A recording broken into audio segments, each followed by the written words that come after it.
Imagínese que su hogar está a 150 millones de kilómetros de la Tierra.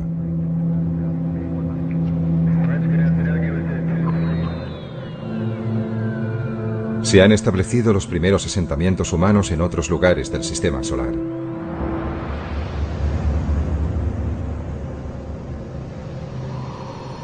Y usted es uno de los pioneros. Usted vive y morirá allí.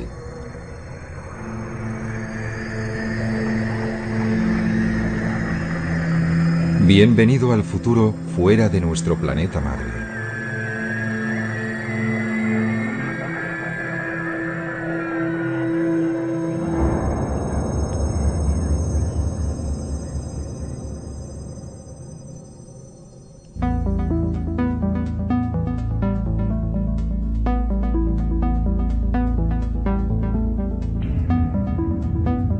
Estamos en el año 2050. La Luna está ya muy poblada por seres humanos, viviendo bajo su superficie y en cráteres cubiertos con una cúpula que permite vivir y respirar.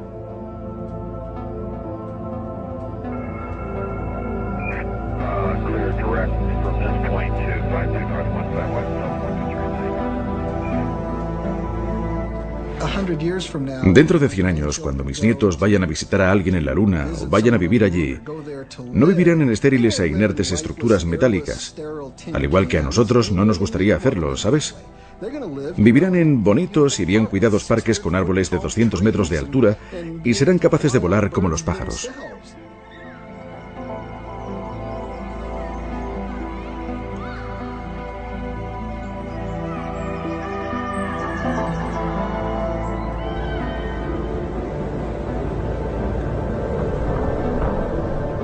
La vida importada de la Tierra está comenzando a arraigar en un planeta donde no ha llovido desde hace casi 4.000 millones de años. Ahora imaginemos Marte. Allí la naturaleza, tal como la encontramos, es estéril, pero nosotros tenemos la oportunidad de introducir la vida. Por eso, cuando pienso cómo es Marte en la actualidad, pienso en un mundo hermoso y muy interesante que me gustaría estudiar con profundidad. Pero cuando imagino Marte con vida, encuentro que es aún más interesante y más valioso en un sentido mucho más profundo. Más tarde, comenzarán a trabajar urbanistas en la superficie marciana, creando un nuevo hogar para los colonos que hayan hecho el mayor viaje de ida, sin vuelta, de sus vidas. Cuando se va a un nuevo lugar como Marte y se establece una nueva rama de la sociedad allí, se tiene la opción de llevarse las mejores ideas y dejar atrás las peores. Y la gente que colonice Marte no deseará volver a la Tierra. Desearán vivir en Marte y desarrollar su futuro allí o quizás incluso más allá, en otro punto del sistema solar.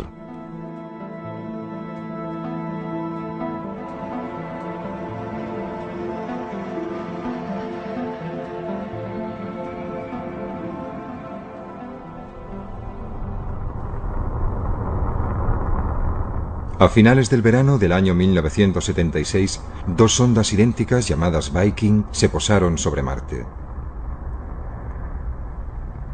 Remitieron a la Tierra imágenes detalladas de la superficie de otro planeta por primera vez en la historia.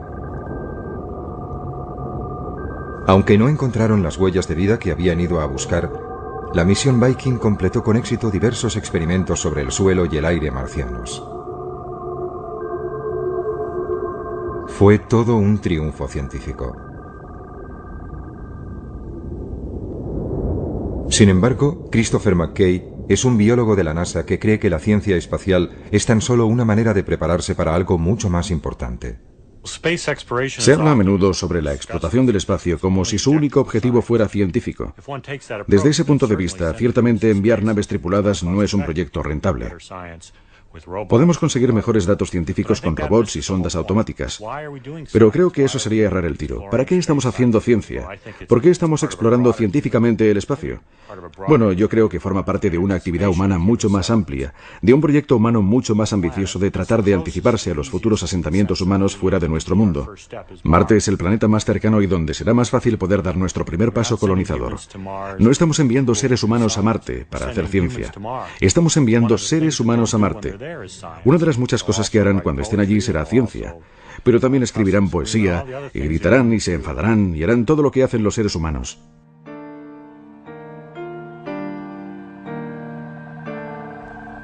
La misión Viking fue diseñada para durar tan solo 3 meses, pero sus módulos orbitales y de aterrizaje enviaron un enorme flujo de datos durante 6 años, incluyendo más de 50.000 fotografías que cubrían el 97% de la superficie de Marte.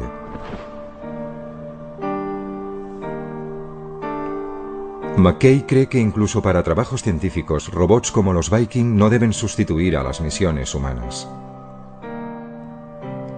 La gente habla de enviar robots para explorar otros planetas y no de la necesidad de enviar seres humanos.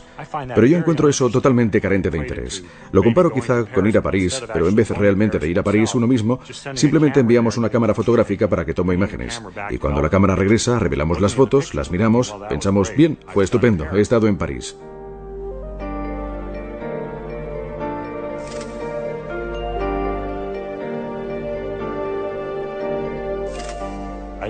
Pienso que es la presencia humana.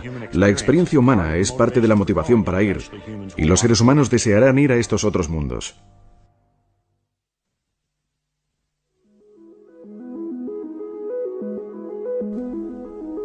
Pero, ¿por qué habríamos de dar el siguiente paso de establecer colonias humanas en otros planetas? Robert Zubrin es un ingeniero espacial que ha ideado una manera de enviar a los primeros seres humanos a Marte. Pero no desea pararse allí. Para él, Marte es en el siglo XXI la nueva frontera, un lugar que aguarda ser habitado por colonos llegados desde la Tierra. La frontera en la Tierra está cerrada. Pienso que a menos que la humanidad quiera llegar a una era de estancamiento, tenemos que estar dispuestos a alcanzar una nueva frontera. Y la nueva frontera está ahí fuera, en el espacio, y particularmente en Marte. Pero colonizar Marte es fundamentalmente un acto de creación. Lo que haremos es crear una nueva rama de la civilización humana, una nueva rama de la cultura humana. Es decir, no estamos haciendo esto por nosotros, lo estamos haciendo por ellos, lo estamos haciendo por los marcianos. ¿Es todo esto posible? Gran parte de la tecnología para llevarlo a cabo ya fue desarrollada en un corto periodo de casi 10 años, que empezó a finales de la década de los pasados años 50, con animales puestos en órbita en misiles balísticos. Este chimpancé iba a regresar sano y salvo, pero en ese momento poco o nada se sabía sobre si los seres humanos podrían sobrevivir en el espacio.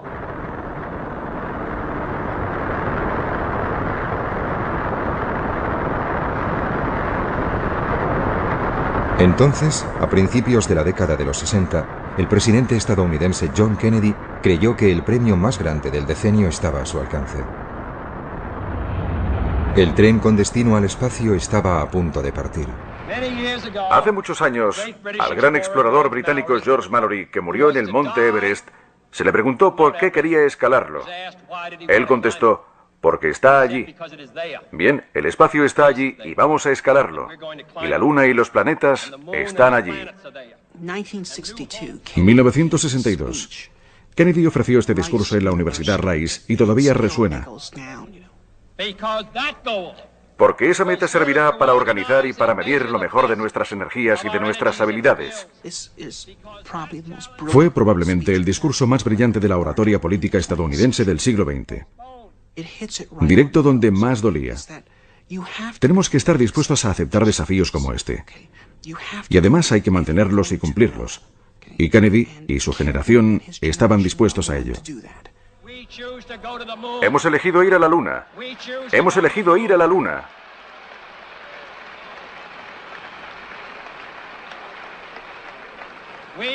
Hemos elegido ir a la Luna en esta década y hacer otras cosas. No porque sea fácil, sino porque es difícil. Hemos elegido ir a la Luna no porque sea fácil, sino porque es difícil. Era un acto de fe y de una gran capacidad de visión, porque no se sabía qué beneficios nos aguardaban, pero el espacio estaba allí e íbamos a escalarlo. El programa espacial fue uno de los puntos culminantes del optimismo del siglo XX, una embriagadora mezcla de tecnología punta y osadía humana que hizo que todo pareciera posible. Primero la Luna, siguiente parada, las estrellas. ¿Cuáles fueron los beneficios del programa Apolo? Ciertamente no consistió solo en conseguir unos 50 kilos de piedras lunares. El verdadero beneficio del programa fue que toda una generación se inspiró en él para incorporarse a carreras científicas por la oferta, por la posibilidad de participar y formar parte de la gran aventura espacial, de ser pioneros. Eso es un hecho. Yo fui uno de ellos. Yo tenía 9 años cuando Kennedy hizo su discurso, su llamada para enviarnos a la Luna. Yo fui uno de los niños del programa Apolo.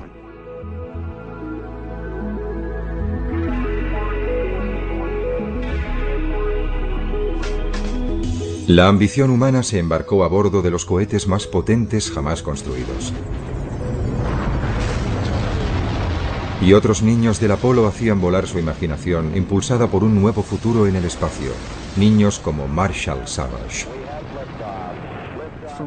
Para mí, creo que el momento clave que permitió pensar en que el hombre podría viajar por el espacio se produjo con el primer sobrevuelo orbital alrededor de la Luna.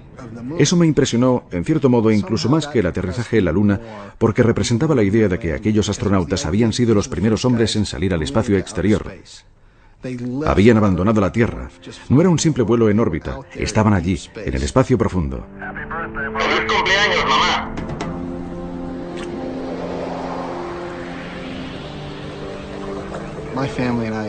Mi familia y yo nos habíamos tomado un año sabático y viajamos por Europa en una furgoneta Volkswagen.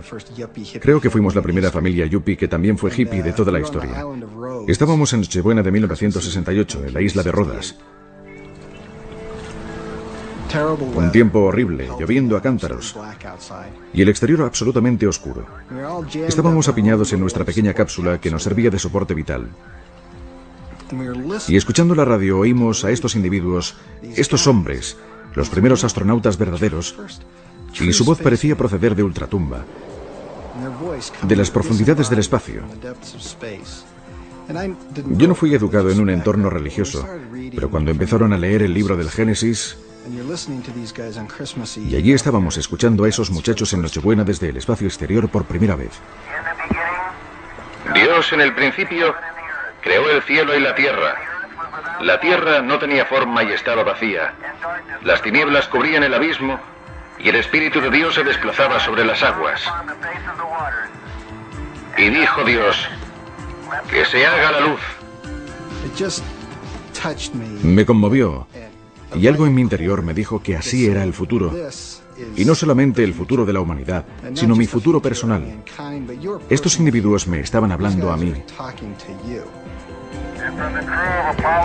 Y desde el equipo del Apolo 8 cerramos con unas buenas noches, buena suerte, feliz Navidad. Y que Dios bendiga a todos vosotros, a todos los que estáis en la buena tierra.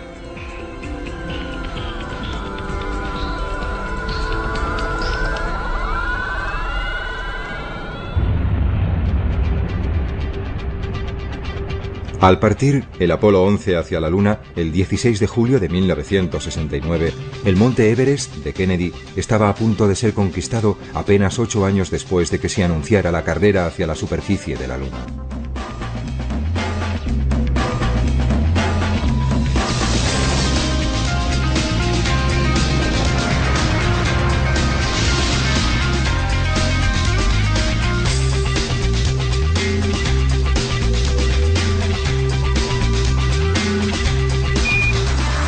Houston, aquí la base de la tranquilidad.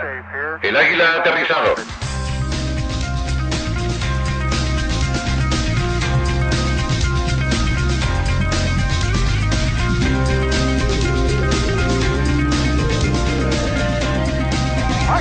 ¡Cielos!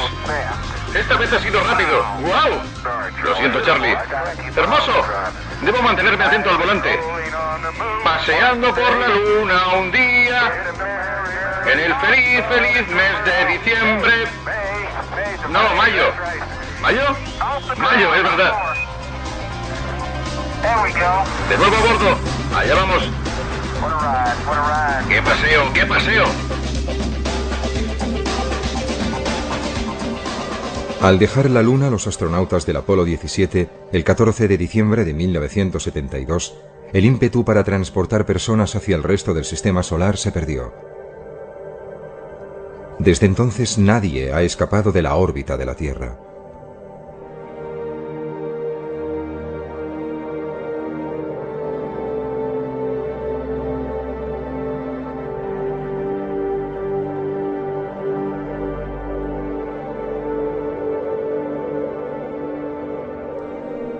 Deberíamos estar ya en Marte. Si hubiéramos continuado el programa espacial en la misma línea que el programa Apolo de finales de los 60, hubiéramos llegado a Marte en 1981. Teníamos ya la capacidad para colonizar la Luna entonces. Teníamos el 85% de la capacidad que necesitábamos para establecer personas en Marte, y entonces se quemaron las naves. Es como si Colón hubiera vuelto al Nuevo Mundo habiendo hecho el descubrimiento y Fernando e Isabel le dijeran, bueno, ¿y qué? ¡Quemad las naves!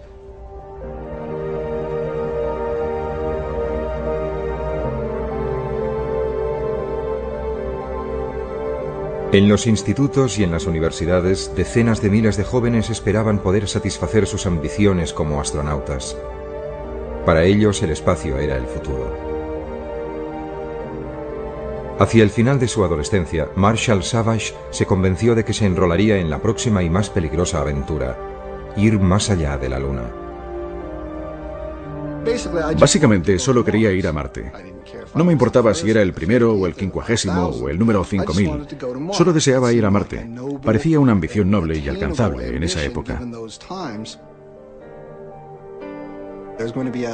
Iba a haber una estación espacial permanente para 100 hombres en órbita, una colonia permanente en la Luna y hombres en Marte a principios de la década de 1980, lo que se ajustaba de maravilla a mi agenda.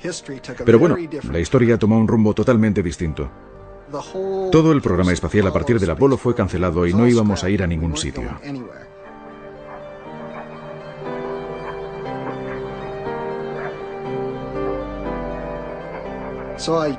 Por tanto, yo no sabía a dónde ir ni cómo, por lo que acabé en una especie de pequeña universidad en Pensilvania llamada Swarthmore, desilusionado con la idea inicial y buscando algo nuevo. Pero mira por dónde, quien apareció por esa universidad para dar una conferencia en el Departamento de Astronomía fue un antiguo alumno llamado Gerard K. O'Neill. Y este empezó su presentación con diapositivas de colonias espaciales del tamaño de ciudades. Y eso, por supuesto, volvió a encender mi mecha. Si nos situamos en la época, quizás a principios de la década de los 90, pudimos ver los primeros hábitats esféricos de tamaño mediano, de varios centenares de metros de diámetro, y con una circunferencia que podía medir perfectamente alrededor de 1,5 kilómetros. Y comparativamente, no muy diferente de cualquier lugar que la humanidad haya considerado tradicionalmente como muy atractivo, como la isla de Capri o la ciudad de Carmel en California, o los barrios más agradables de Londres, o sea el que sea su lugar favorito.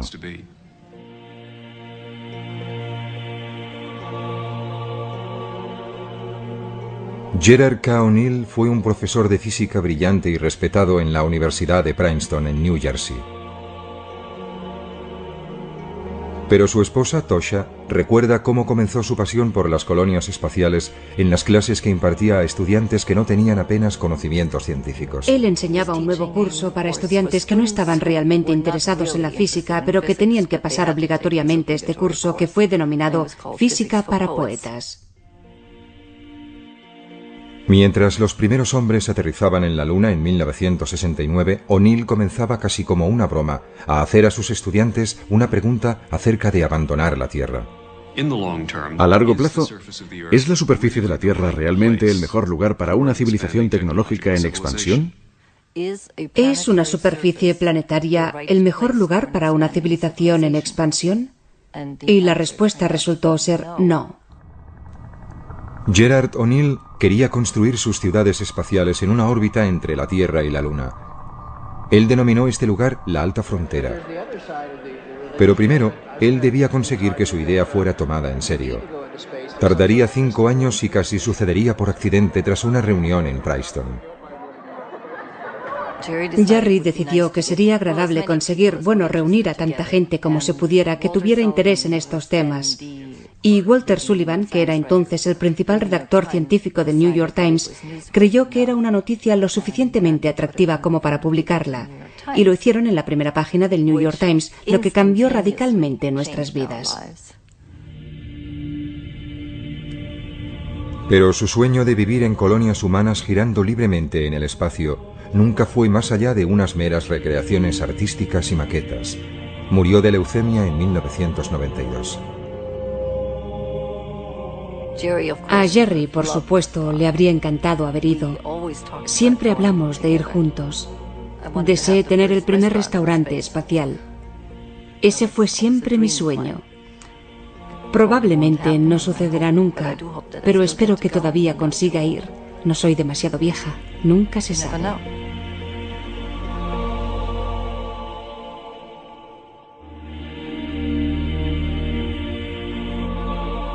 30 años después de que O'Neill propusiera por primera vez las colonias espaciales en órbita, emergió una nueva idea, la de la terraformación, o modelar los planetas hasta que puedan llegar a albergar seres humanos. Marshall Savage cree que nuestro deseo de colonizar otros mundos y de hacerlos similares al nuestro está inculcado en la psique humana. Los seres humanos están programados con una necesidad y amor profundo hacia la belleza natural y el esplendor del planeta Tierra. Sus árboles, sus flores, sus cascadas, sus pájaros, sus mariposas. Estas son las cosas que realmente nos conmueven. Y también es lo que caracterizará la experiencia humana de la colonización espacial de aquí en adelante. Y lo que asombrará a la gente, creo, es cuán natural y similar a la Tierra como un paraíso será esa forma de vida.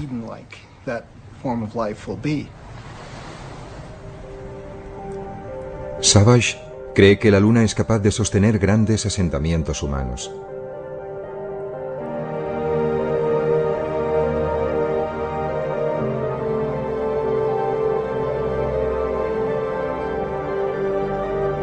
Pero ¿cómo creamos un mundo similar a la Tierra para que viva la gente en un lugar tan estéril y sin atmósfera como es la Luna? Una manera es transformar los cráteres en biosferas, islas autónomas de vida.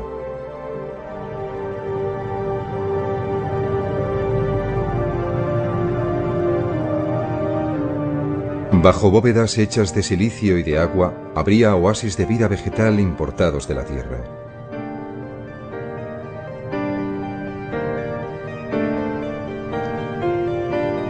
Las personas que vivan en la gravedad de la Luna soportarían solo una sexta parte de su peso en la Tierra. Por eso, en estas bóvedas ligeramente presurizadas, un sueño ancestral podría convertirse en realidad.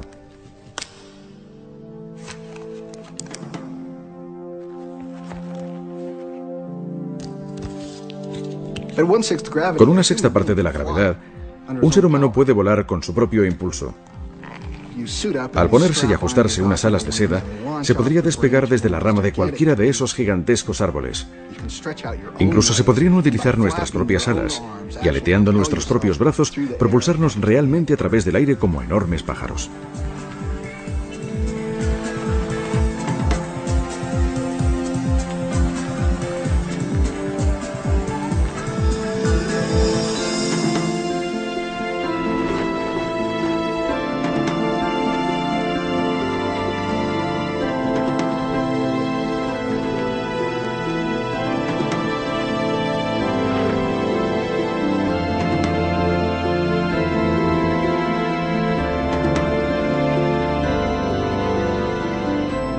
Se sabe que la Luna es rica en materias primas como el hierro, el aluminio y el agua congelada, con suficiente cantidad para que Marshall Savage piense que puedan llegar a construirse industrias en la Luna.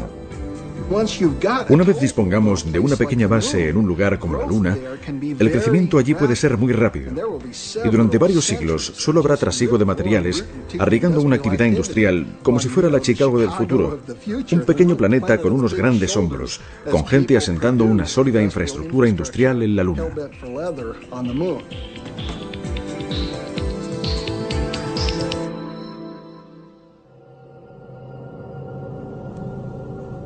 Más allá de la Luna, el primer candidato para ser colonizado es Marte, pero es un mundo complicado.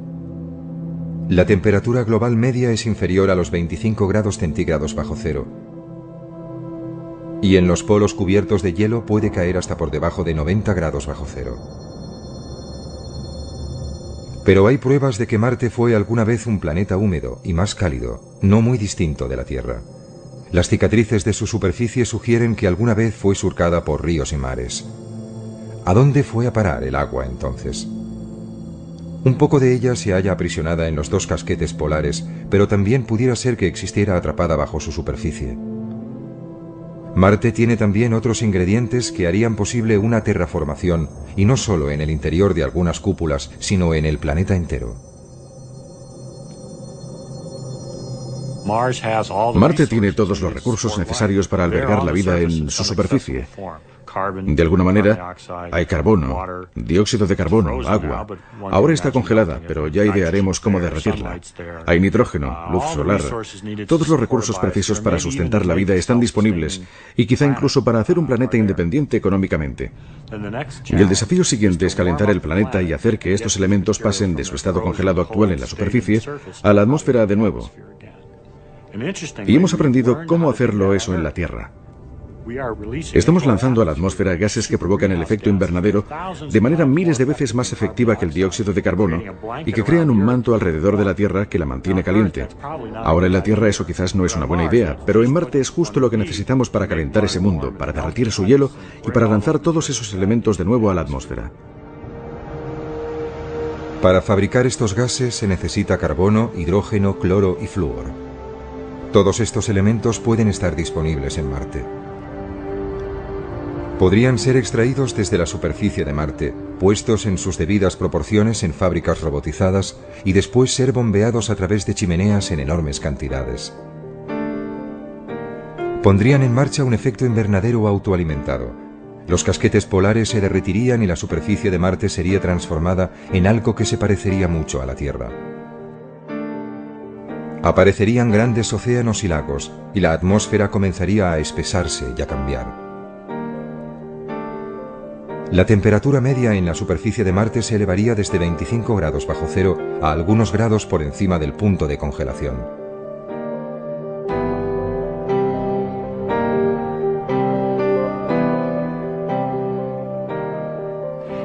Calentándolo un poco, de modo que hubiera agua en la superficie y una atmósfera más densa. Se podría entonces introducir ecosistemas muy simples, no muy diferentes de los ecosistemas que existen hoy en las regiones árticas y antárticas. Poco más que algas brotarían en la superficie de Marte como primera vida vegetal. Pero sería la avanzadilla para lograr el verdor de Marte. Nuestros cálculos sugieren que Marte podría calentarse con una atmósfera bastante densa en unos 100 años. Es un proceso notablemente eficiente una vez que comencemos a atrapar energía solar. Y como la atmósfera será más densa y el planeta será más cálido, se podrían introducir formas avanzadas de vida más sofisticadas. Y Marte reproduciría la historia evolutiva de la Tierra, solo que mucho más rápidamente porque se apoyaría en la biología terrestre para impulsarse.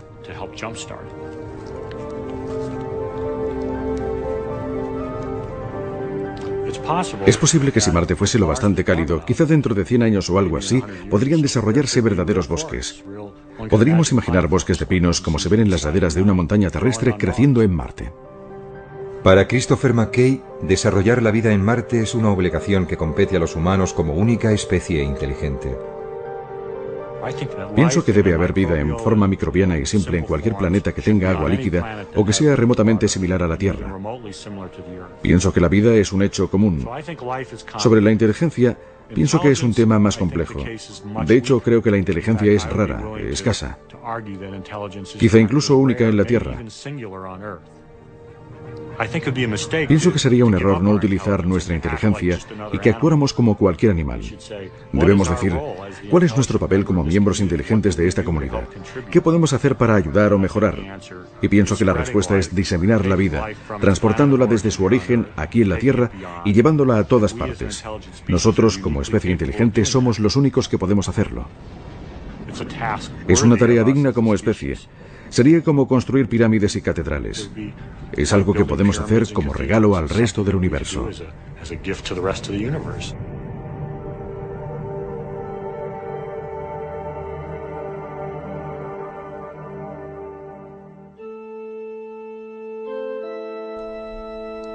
Marte sería como todas las fronteras a las que los seres humanos han hecho frente, desafiante, acogedora, peligrosa.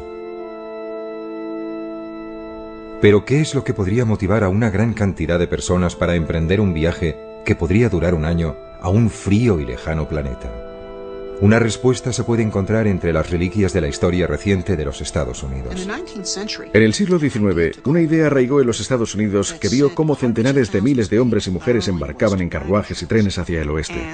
Y no fue únicamente para buscar fortuna, sino que entendieron que podrían formar parte de algo magnífico, el establecimiento de una nación basada en principios de progreso y libertad, y toda esa gente deseó ser parte de ella.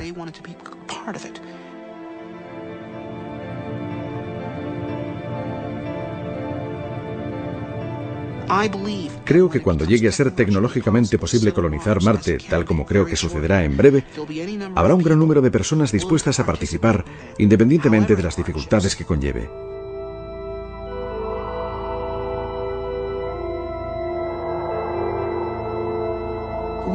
Los Estados Unidos son una nación que fue creada por gente que estaba dispuesta a abrazar el desafío de asumir nuevas fronteras. Y si abandonamos esa idea, entonces seremos inferiores a ellos, ¿verdad? Y esa es la receta para la desintegración y el derrumbamiento. Eso es algo que no podemos permitirnos hacer.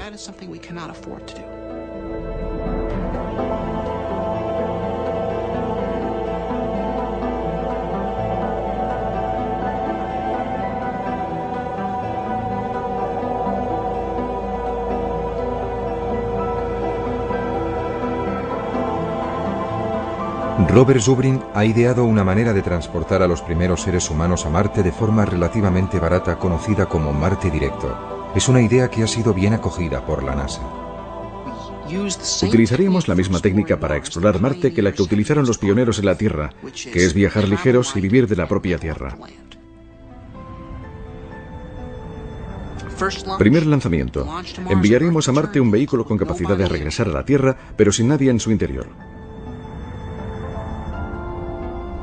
Tras 8 meses de viaje, llegaría a Marte.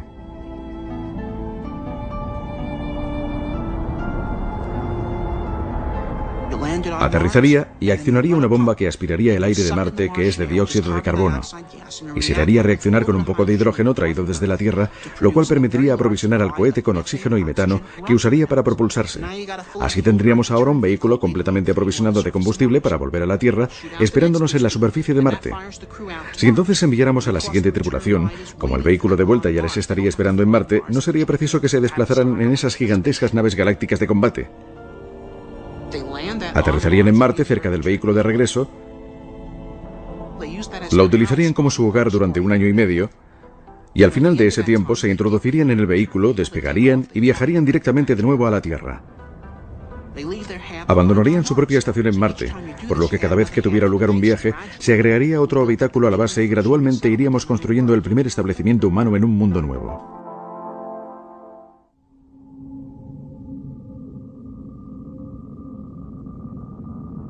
La enorme distancia a Marte impide que los suministros puedan ser transportados regularmente desde la Tierra.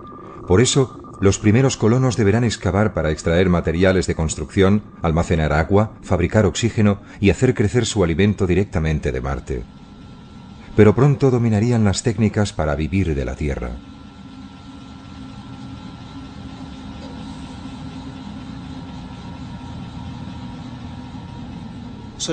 Estaremos en una situación, quizás dentro de 50 años, en la que sabremos cómo ser autosuficientes en Marte y cómo llegar allí de un modo relativamente barato.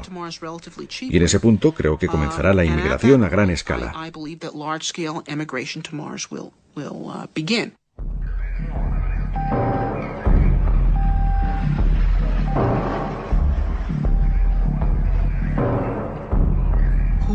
¿Quién lo hará? Bien, podrían ser aventureros o refugiados. Podrían ser miembros de una secta religiosa que precisen tener un lugar donde ir para hacer su propio mundo. Una vez que llegue a ser posible ir, la gente irá. Creo que 50 años después tendremos más de 1 billón de personas viviendo en Marte. Quisiera vivir cerca del agua y con vistas a las montañas. Por ejemplo, en la orilla de la cuenca Elas, estaríamos al lado de una masa de agua similar a los grandes lagos o al Mediterráneo. Y justo al lado estaría toda una cordillera de montañas hacia el oeste.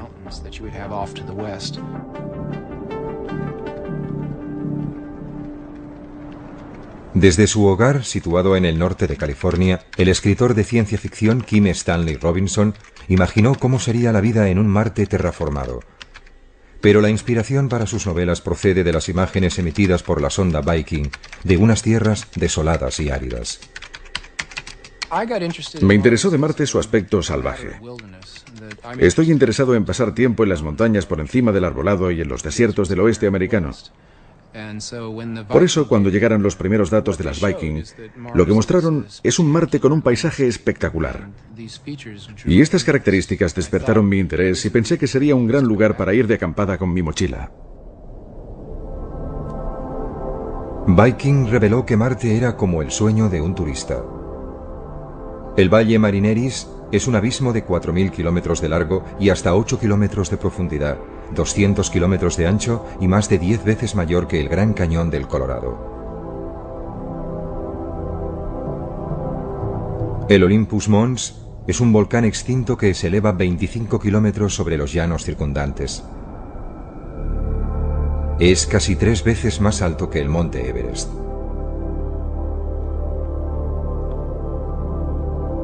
Con toda su variedad, Marte es hoy un enorme desierto vacío. ¿Debería permanecer así? Robinson prevé una batalla entre los defensores de un Marte rojo sin tocar y aquellos que prefieren un Marte verde y vivo. El conflicto rojo-verde en mis novelas tiene que ver con la idea de que habrá gente que se enamore de Marte tal como está ahora, y la idea de terraformarla le sonaría a sacrilegio. Por otra parte, sería mucho más fácil vivir en Marte si lo alteramos para darle una atmósfera y hacerla menos mortal. Tanto los verdes como los rojos, creo, existirán, y se establecerá un conflicto entre ambos. Más pronto o más tarde, Marte estará literalmente terraformada y será posible que la gente viva allí en el exterior de la misma manera que hacen en la Tierra, exceptuando que tendrán solamente un tercio de la gravedad terrestre. Pienso que los marcianos del futuro se preguntarán por qué hay gente que quiere vivir con nuestra fuerza de gravedad, tal como hacemos nosotros ahora, teniendo que esforzarse tanto para moverse, en vez de simplemente pegar un salto para subir de un piso a otro, como una gacela o un canguro. Donde quiera que los seres humanos elijan vivir, en la Luna, Marte o más allá, una cosa es cierta. Si se quedan permanentemente, su aspecto físico quedará alterado por los diferentes entornos e influencias, como la fuerza de gravedad, la cantidad de luz solar recibida o la composición atmosférica.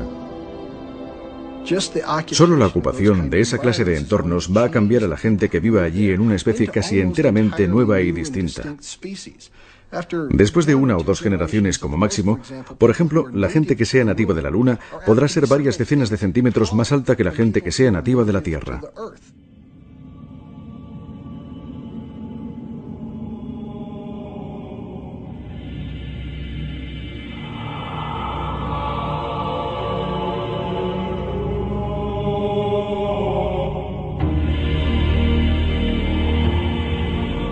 Si no les importa sufrir la considerable molestia de mantener la infraestructura esquelética y muscular que se necesita para soportar la gravedad terrestre y básicamente decir, bueno, vivo en la Luna.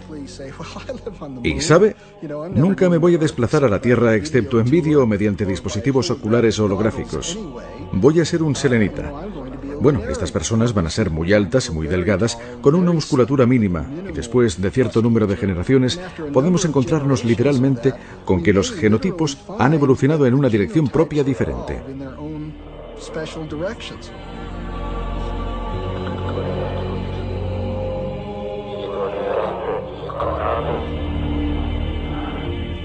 Predecir qué sucederá tras 10 o 20 generaciones está más allá de la ciencia.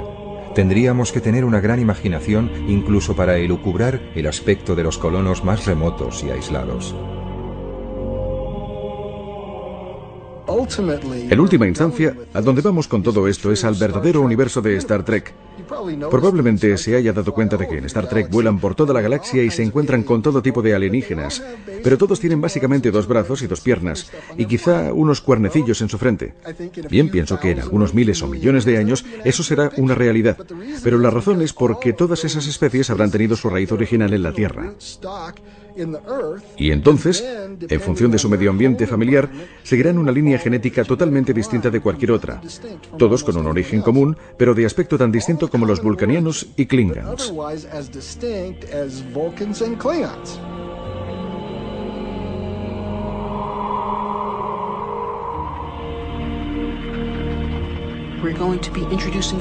Vamos a introducir variaciones en la especie humana. La Tierra se ha quedado muy pequeña para mantener la diversidad de la cultura humana. En la naturaleza, la diversidad es la llave de la supervivencia de la especie. Y creo que así es como el hombre pervivirá y ampliará su diversidad, al diseminarse por todo el cosmos.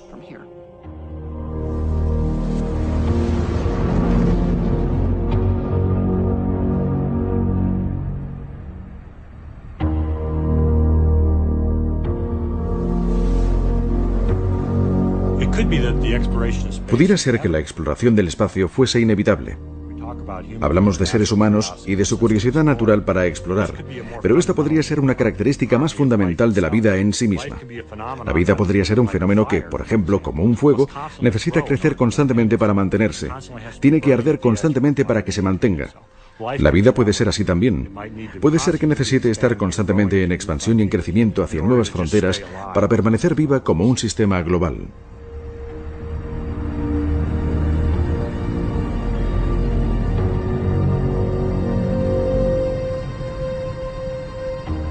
¿En qué estamos pensando los humanos? ¿Cuál es nuestro gran reto? ¿De qué van nuestras historias épicas, nuestras religiones, todo? Todo gira en torno a la búsqueda de la inmortalidad. La inmortalidad a través de dioses o deidades, o la inmortalidad a través de actos de importancia inmortal. Tanto da que se trate de la colonización del oeste americano o la de Marte. Y esto es más importante que el pan. Esto es por lo que luchará la gente. Esto es por lo que morirá la gente. Y esto es lo que nos enviará al espacio.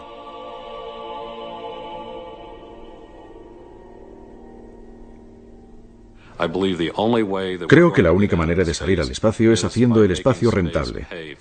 Si se desea ir al espacio para quedarse, tiene que ser una empresa rentable.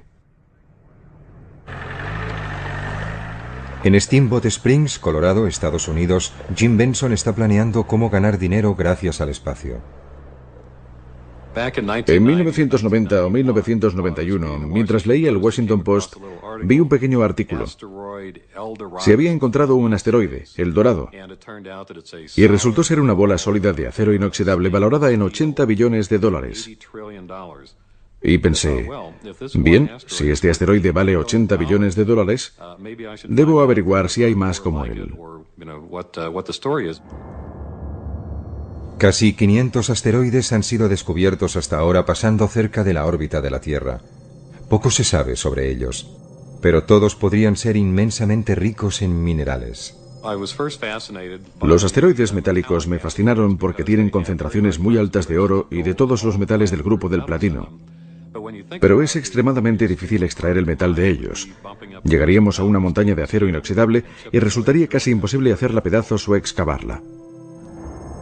Pero Benson se dio cuenta de que algunos asteroides contenían algo incluso más valioso que los metales preciosos, el hielo, que podría convertirse en agua e hidrógeno que sirvieran de combustible para cohetes en el espacio exterior. Sin el elevadísimo coste de transportar el combustible desde la Tierra, la colonización del espacio sería una empresa más realista.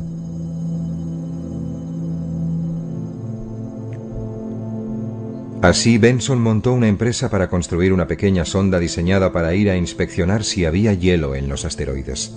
Él quería algo que fuera seguro y barato. Uno de los aspectos clave de nuestra sonda que inspeccionará asteroides es que no estamos haciendo nada nuevo. Toda la tecnología que estamos utilizando se ha utilizado antes. Es tecnología de penúltima generación. Esto resulta más atractivo para el inversor porque podemos hacerlo más barato.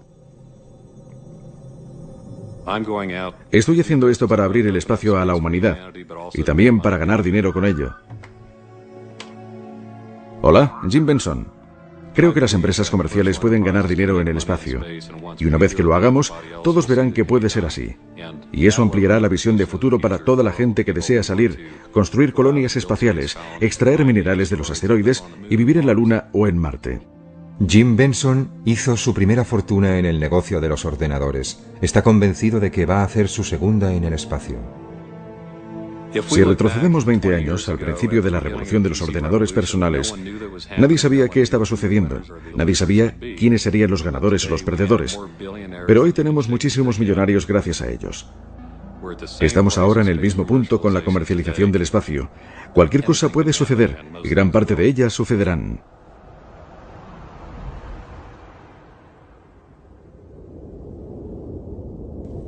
¿Hay límites a la distancia hasta donde se puede llegar para colonizar el espacio? Los límites verdaderos pueden no estar basados en la tecnología, sino en nuestra propia mortalidad. Simplemente no podríamos vivir el tiempo suficiente para llegar más allá de nuestro propio sistema solar. Pero incluso esto podría superarse si pudiéramos diseñar algo lo suficientemente rápido. No estoy seguro de dónde está la frontera de las limitaciones humanas. Creo que viajar a las estrellas es posible. Entendemos la ciencia fundamental que es precisa para crear una nave interestelar. Entendemos las reacciones de fusión que nos proporcionarán la forma básica de energía que, una vez que hayamos resuelto la ingeniería de cómo fabricarla, permitirá que desarrollemos naves que sean capaces de viajar a quizás una décima parte de la velocidad de la luz. Pero incluso con una nave que viajara a esa velocidad se tardaría más de 40 años en llegar al sistema estelar más cercano. Pienso que hay un límite realista en los términos que hacen factible un viaje interestelar. Mírenlo de esta manera. Lo más rápido que han viajado los seres humanos ha sido durante el programa Apolo. A esa velocidad tardaríamos 1 millón de años en llegar a la estrella más cercana. Así es necesario alcanzar velocidades mucho más grandes, porque si no tardaremos milenios enteros en llegar al sistema estelar más cercano. Existen propuestas en ciencia ficción para hacerlo, construyendo esas naves mundo gigantescas con miles de personas que viven en comunidades autosuficientes durante millares de años.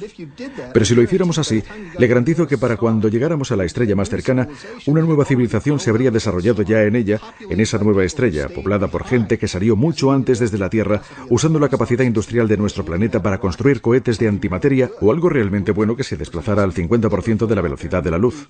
Llegarían en 8 años, habrían construido una nueva civilización solar mientras la nave inicial seguiría en su viaje de ida. Así, en el momento en que llegaran y salieran de la nave mundo, aparecerían como anticuadísimos seres como Rip Van Winkle, solo útiles para ser entrevistados en programas de televisión matinal. Ese sería su único impacto en esa civilización solar. Así que si no puede ir lo suficientemente rápido, mejor quédese en casa. De 1969 a 1972, solo unos pocos elegidos dejaron la Tierra. 6 misiones Apolo aterrizaron en la Luna. Tan solo 12 astronautas estadounidenses. ¡Oh, qué lugar! ¡Qué vista! ¿Verdad, John? Es absolutamente irreal.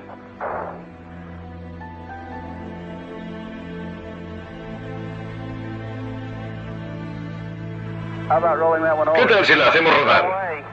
De ninguna manera. Si hacemos eso al oeste de Texas, aparece una serpiente de cascabel. Los recuerdos de un triunfo del siglo XX todavía obsesionan a aquellos que esperaban y conservaban la esperanza de llegar más allá. Es como si todo sucediera ayer, pero estas imágenes tienen un cuarto de siglo de edad.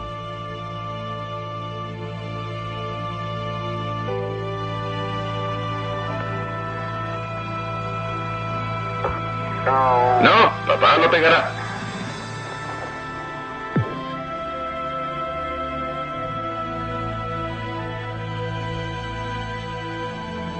¿Emprenderá de nuevo la humanidad este camino? ¿Y esta vez lo continuará? Las estrellas están a nuestro alcance. Si no nos rendimos ahora, y si decidimos ser una civilización que viaje por el espacio,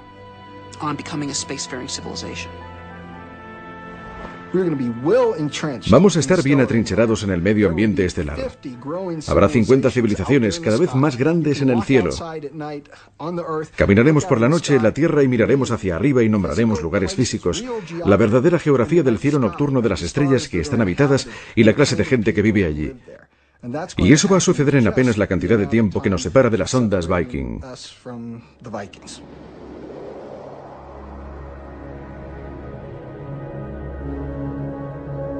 Más de 2 décadas después de que llegaran a Marte, las sondas Viking fueron silenciadas para siempre por gigantescas tormentas de polvo.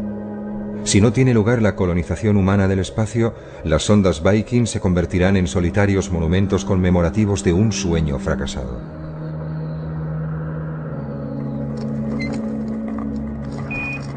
La humanidad entre las estrellas.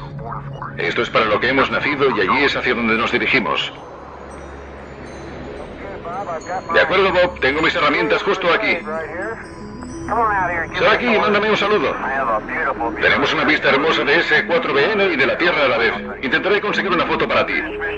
Esta transmisión está llegando desde aproximadamente medio camino entre la Luna y la Tierra.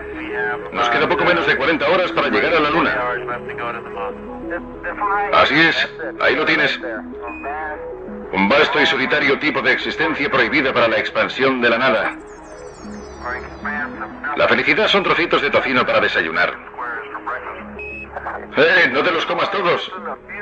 Houston, la belleza de este lugar es absolutamente increíble. Te comento, no puedo ver el fondo de esto y estoy tan cerca del borde como me es posible. Y esa es la verdad.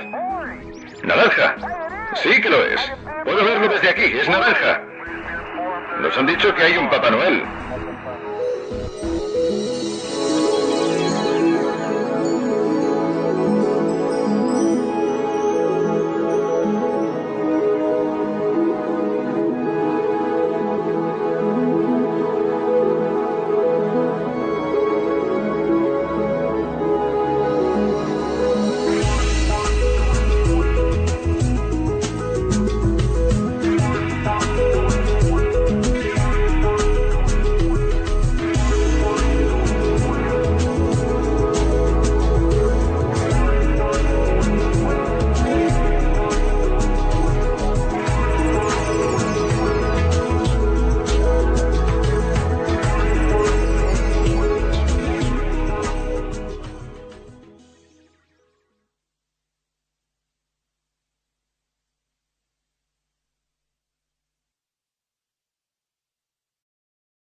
Imagínese que su hogar está a 150 millones de kilómetros de la Tierra.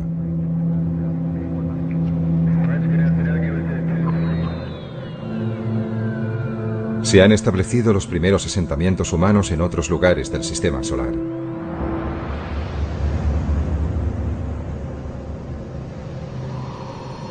Y usted es uno de los pioneros. Usted vive y morirá allí.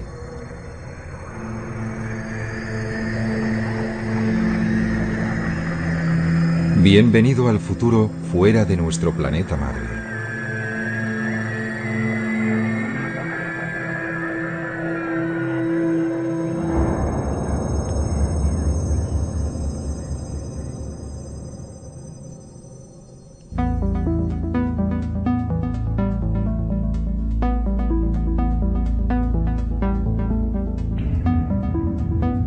Estamos en el año 2050. La Luna está ya muy poblada por seres humanos, viviendo bajo su superficie y en cráteres cubiertos con una cúpula que permite vivir y respirar.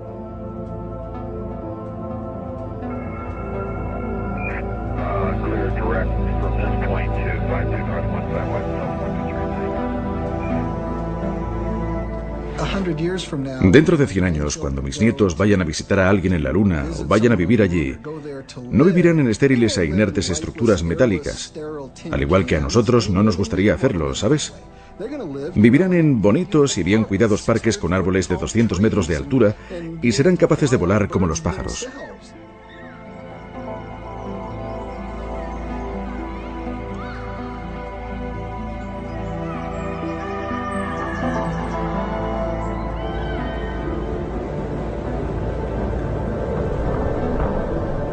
La vida importada de la Tierra está comenzando a arraigar en un planeta donde no ha llovido desde hace casi 4.000 millones de años.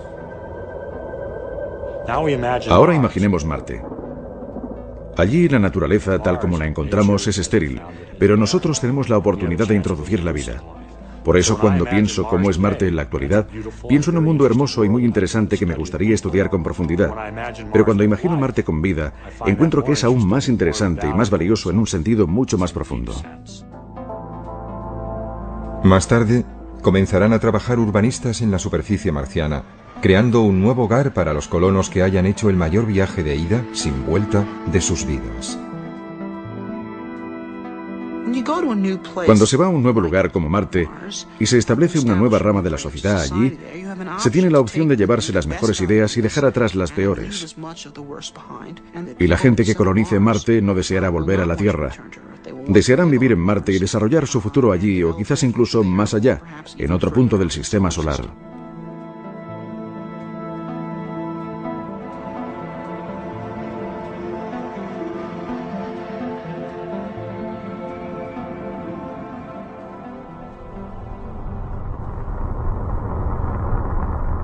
A finales del verano del año 1976, dos sondas idénticas llamadas Viking se posaron sobre Marte.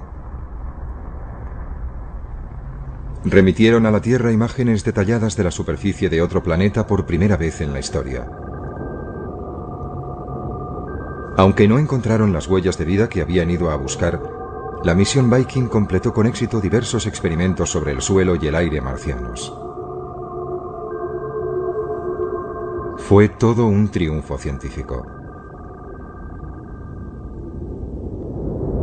Sin embargo, Christopher McKay es un biólogo de la NASA que cree que la ciencia espacial es tan solo una manera de prepararse para algo mucho más importante.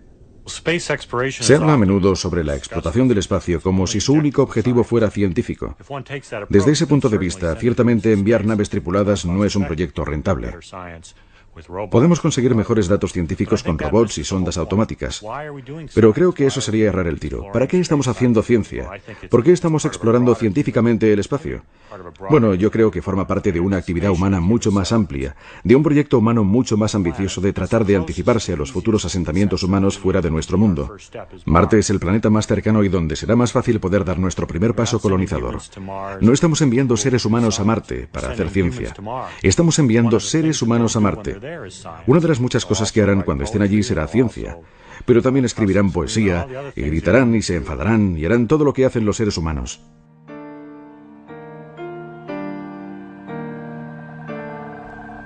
La misión Viking fue diseñada para durar tan solo 3 meses, pero sus módulos orbitales y de aterrizaje enviaron un enorme flujo de datos durante 6 años, incluyendo más de 50.000 fotografías que cubrían el 97% de la superficie de Marte.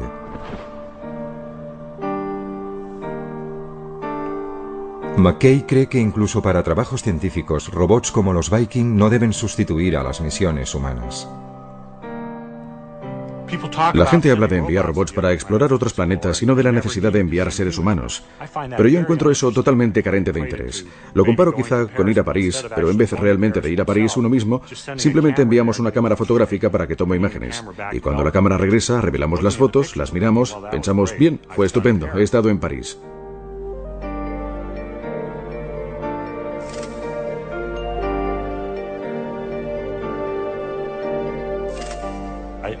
Pienso que es la presencia humana. La experiencia humana es parte de la motivación para ir, y los seres humanos desearán ir a estos otros mundos.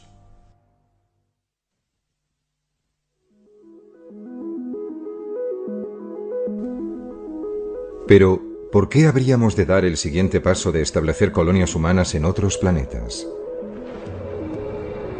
Robert Zubrin es un ingeniero espacial que ha ideado una manera de enviar a los primeros seres humanos a Marte. Pero no desea pararse allí. Para él, Marte es en el siglo XXI la nueva frontera, un lugar que aguarda ser habitado por colonos llegados desde la Tierra. La frontera en la Tierra está cerrada. Pienso que a menos que la humanidad quiera llegar a una era de estancamiento, tenemos que estar dispuestos a alcanzar una nueva frontera. Y la nueva frontera está ahí fuera, en el espacio, y particularmente en Marte. Pero colonizar Marte es fundamentalmente un acto de creación. Lo que haremos es crear una nueva rama de la civilización humana, una nueva rama de la cultura humana. Es decir, no estamos haciendo esto por nosotros, lo estamos haciendo por ellos, lo estamos haciendo por los marcianos. ¿Es todo esto posible? Gran parte de la tecnología para llevarlo a cabo ya fue desarrollada en un corto período de casi 10 años, que empezó a finales de la década de los pasados años 50, con animales puestos en órbita en misiles balísticos. Este chimpancé iba a regresar sano y salvo, pero en ese momento poco o nada se sabía sobre si los seres humanos podrían sobrevivir en el espacio.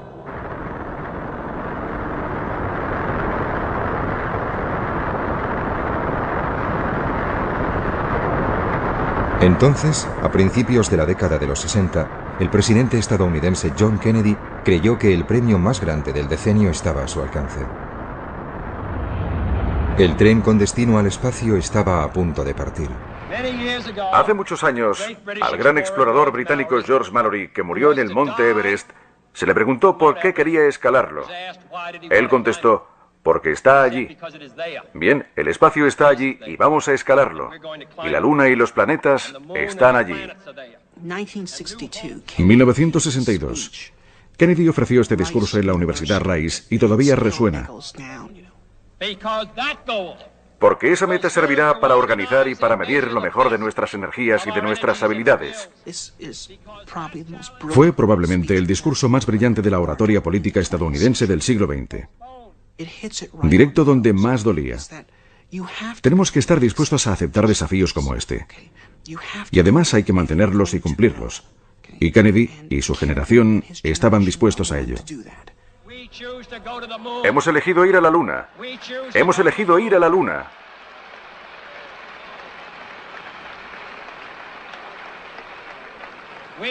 Hemos elegido ir a la Luna en esta década y hacer otras cosas.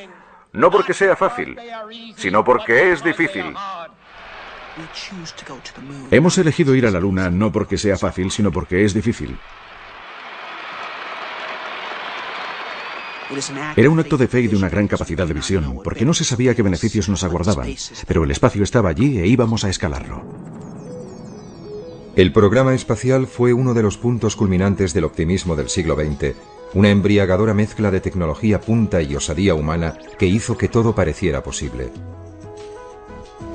Primero la Luna, siguiente parada, las estrellas. ¿Cuáles fueron los beneficios del programa Apolo? Ciertamente no consistió solo en conseguir unos 50 kilos de piedras lunares. El verdadero beneficio del programa fue que toda una generación se inspiró en él para incorporarse a carreras científicas por la oferta, por la posibilidad de participar y formar parte de la gran aventura espacial, de ser pioneros. Eso es un hecho. Yo fui uno de ellos.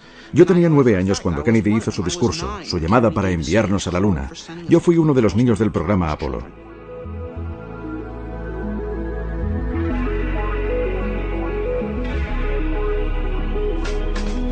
La ambición humana se embarcó a bordo de los cohetes más potentes jamás construidos. Y otros niños del Apolo hacían volar su imaginación, impulsada por un nuevo futuro en el espacio. Niños como Marshall Savage. Para mí, creo que el momento clave que permitió pensar en que el hombre podría viajar por el espacio se produjo con el primer sobrevuelo orbital alrededor de la Luna. Eso me impresionó, en cierto modo, incluso más que el aterrizaje en la Luna, porque representaba la idea de que aquellos astronautas habían sido los primeros hombres en salir al espacio exterior. Habían abandonado la Tierra. No era un simple vuelo en órbita. Estaban allí, en el espacio profundo. ¡Feliz cumpleaños, mamá!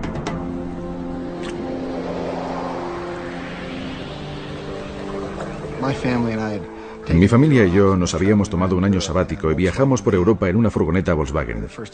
Creo que fuimos la primera familia yuppie que también fue hippie de toda la historia.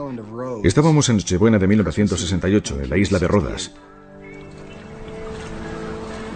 Un tiempo horrible, lloviendo a cántaros, y el exterior absolutamente oscuro. Estábamos apiñados en nuestra pequeña cápsula que nos servía de soporte vital. Y escuchando la radio oímos a estos individuos, estos hombres, los primeros astronautas verdaderos, y su voz parecía proceder de ultratumba. de las profundidades del espacio. Yo no fui educado en un entorno religioso, pero cuando empezaron a leer el libro del Génesis, y allí estábamos escuchando a esos muchachos en Nochebuena desde el espacio exterior por primera vez. Dios en el principio creó el cielo y la tierra. La tierra no tenía forma y estaba vacía. Las tinieblas cubrían el abismo y el Espíritu de Dios se desplazaba sobre las aguas. Y dijo Dios: que se haga la luz. Me conmovió, y algo en mi interior me dijo que así era el futuro. Y no solamente el futuro de la humanidad, sino mi futuro personal. Estos individuos me estaban hablando a mí. Y desde el equipo del Apolo 8 cerramos con unas buenas noches, buena suerte, feliz Navidad. Y que Dios bendiga a todos vosotros, a todos los que estáis en la buena tierra.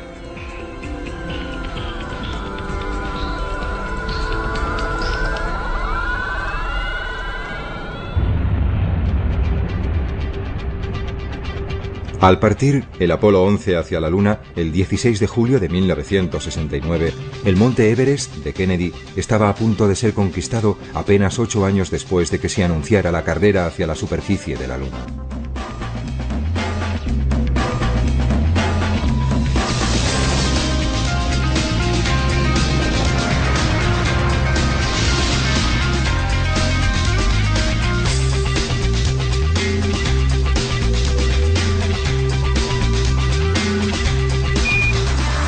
Houston, aquí la base de la tranquilidad.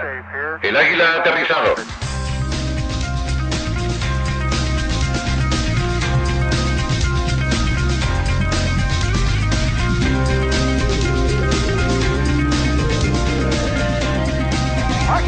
¡Cielos! Esta vez ha sido rápido. ¡Wow! Lo siento, Charlie. ¡Hermoso! Debo mantenerme atento al volante. Paseando por la Luna un día, en el feliz, feliz mes de diciembre. No, mayo. ¿Mayo? Mayo, es verdad. De nuevo a bordo. Allá vamos. ¡Qué paseo, qué paseo! Al dejar la Luna, los astronautas del Apolo 17, el 14 de diciembre de 1972, el ímpetu para transportar personas hacia el resto del sistema solar se perdió. Desde entonces nadie ha escapado de la órbita de la Tierra.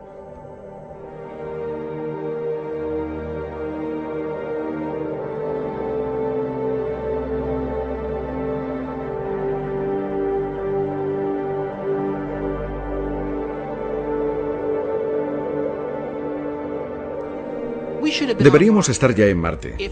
Si hubiéramos continuado el programa espacial en la misma línea que el programa Apolo de finales de los 60, hubiéramos llegado a Marte en 1981. Teníamos ya la capacidad para colonizar la Luna entonces. Teníamos el 85% de la capacidad que necesitábamos para establecer personas en Marte, y entonces se quemaron las naves. Es como si Colón hubiera vuelto al Nuevo Mundo habiendo hecho el descubrimiento y Fernando e Isabel le dijeran: bueno, ¿y qué? ¡Quemad las naves!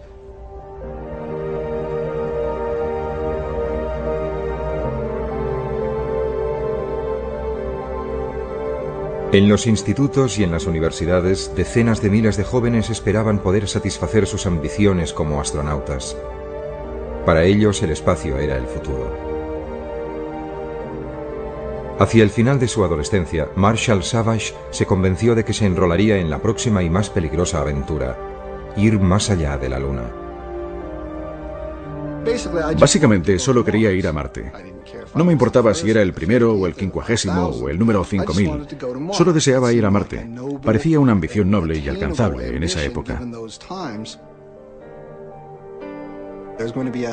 Iba a haber una estación espacial permanente para 100 hombres en órbita, una colonia permanente en la Luna y hombres en Marte a principios de la década de 1980, lo que se ajustaba de maravilla a mi agenda.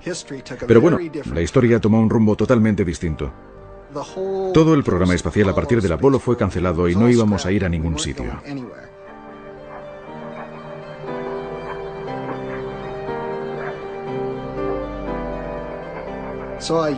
Por tanto, yo no sabía a dónde ir ni cómo, por lo que acabé en una especie de pequeña universidad en Pensilvania llamada Swarthmore, desilusionado con la idea inicial y buscando algo nuevo. Pero mira por dónde, quien apareció por esa universidad para dar una conferencia en el Departamento de Astronomía fue un antiguo alumno llamado Gerard K. O'Neill. Y este empezó su presentación con diapositivas de colonias espaciales del tamaño de ciudades. Y eso, por supuesto, volvió a encender mi mecha. Si nos situamos en la época, quizás a principios de la década de los 90, pudimos ver los primeros hábitats esféricos de tamaño mediano, de varios centenares de metros de diámetro, y con una circunferencia que podía medir perfectamente alrededor de 1,5 kilómetros. Y comparativamente, no muy diferente de cualquier lugar que la humanidad haya considerado tradicionalmente como muy atractivo, como la isla de Capri o la ciudad de Carmel en California, o los barrios más agradables de Londres, o sea el que sea su lugar favorito.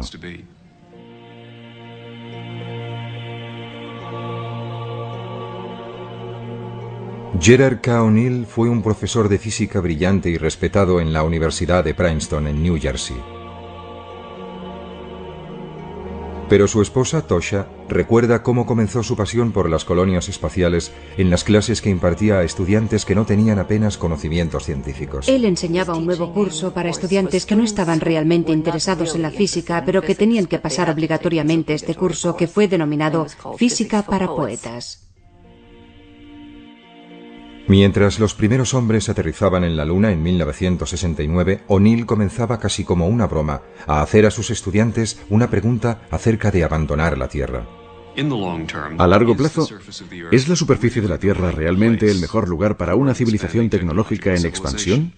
¿Es una superficie planetaria el mejor lugar para una civilización en expansión? Y la respuesta resultó ser no.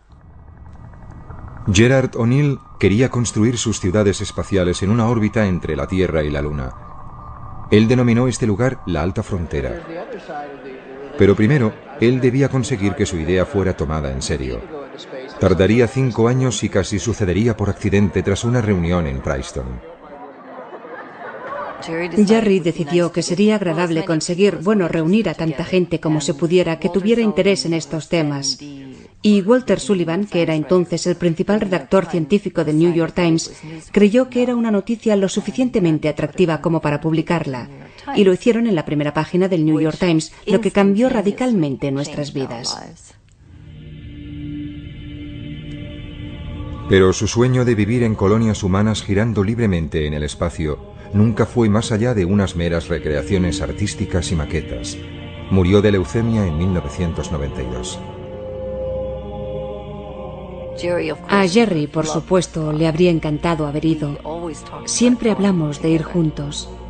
Deseé tener el primer restaurante espacial. Ese fue siempre mi sueño. Probablemente no sucederá nunca, pero espero que todavía consiga ir. No soy demasiado vieja, nunca se sabe.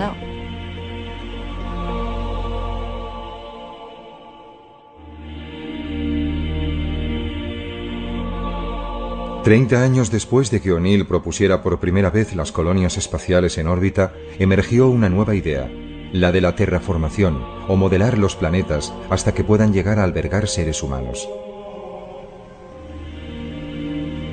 Marshall Savage cree que nuestro deseo de colonizar otros mundos y de hacerlos similares al nuestro está inculcado en la psique humana. Los seres humanos están programados con una necesidad y amor profundo hacia la belleza natural y el esplendor del planeta Tierra. Sus árboles, sus flores, sus cascadas, sus pájaros, sus mariposas. Estas son las cosas que realmente nos conmueven. Y también es lo que caracterizará la experiencia humana de la colonización espacial de aquí en adelante. Y lo que asombrará a la gente, creo, es cuán natural y similar a la Tierra como un paraíso será esa forma de vida.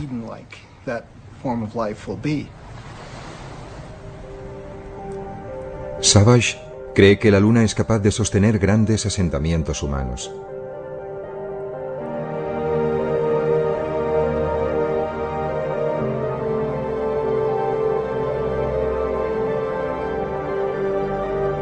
Pero ¿cómo creamos un mundo similar a la Tierra para que viva la gente en un lugar tan estéril y sin atmósfera como es la Luna.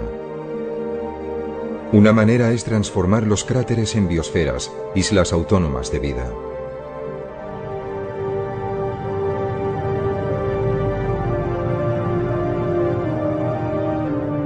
Bajo bóvedas hechas de silicio y de agua, habría oasis de vida vegetal importados de la Tierra.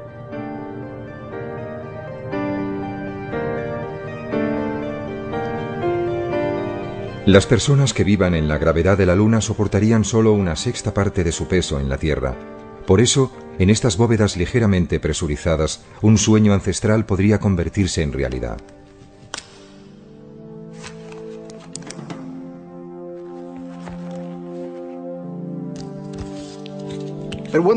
Con una sexta parte de la gravedad, un ser humano puede volar con su propio impulso. Al ponerse y ajustarse unas alas de seda, se podría despegar desde la rama de cualquiera de esos gigantescos árboles. Incluso se podrían utilizar nuestras propias alas y, aleteando nuestros propios brazos, propulsarnos realmente a través del aire como enormes pájaros.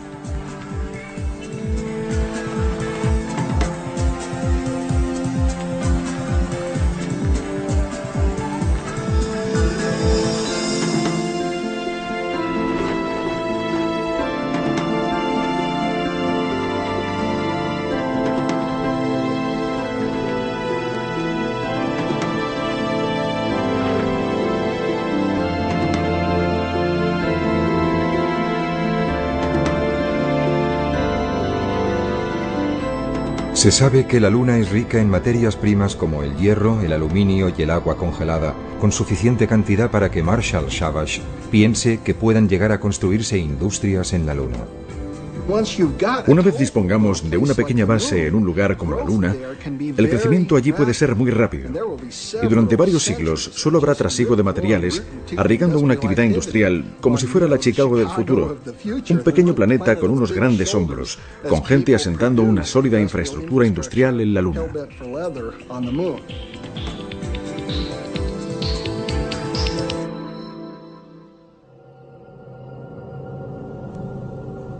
Más allá de la Luna, el primer candidato para ser colonizado es Marte, pero es un mundo complicado. La temperatura global media es inferior a los 25 grados centígrados bajo cero. Y en los polos cubiertos de hielo puede caer hasta por debajo de 90 grados bajo cero. Pero hay pruebas de que Marte fue alguna vez un planeta húmedo y más cálido, no muy distinto de la Tierra. Las cicatrices de su superficie sugieren que alguna vez fue surcada por ríos y mares. ¿A dónde fue a parar el agua entonces? Un poco de ella se halla aprisionada en los dos casquetes polares, pero también pudiera ser que existiera atrapada bajo su superficie. Marte tiene también otros ingredientes que harían posible una terraformación, y no solo en el interior de algunas cúpulas, sino en el planeta entero. Marte tiene todos los recursos necesarios para albergar la vida en su superficie. De alguna manera, hay carbono, dióxido de carbono, agua. Ahora está congelada, pero ya idearemos cómo derretirla. Hay nitrógeno, luz solar. Todos los recursos precisos para sustentar la vida están disponibles, y quizá incluso para hacer un planeta independiente económicamente. Y el desafío siguiente es calentar el planeta y hacer que estos elementos pasen de su estado congelado actual en la superficie a la atmósfera de nuevo. Y hemos aprendido cómo hacerlo eso en la Tierra. Estamos lanzando a la atmósfera gases que provocan el efecto invernadero de manera miles de veces más efectiva que el dióxido de carbono y que crean un manto alrededor de la Tierra que la mantiene caliente.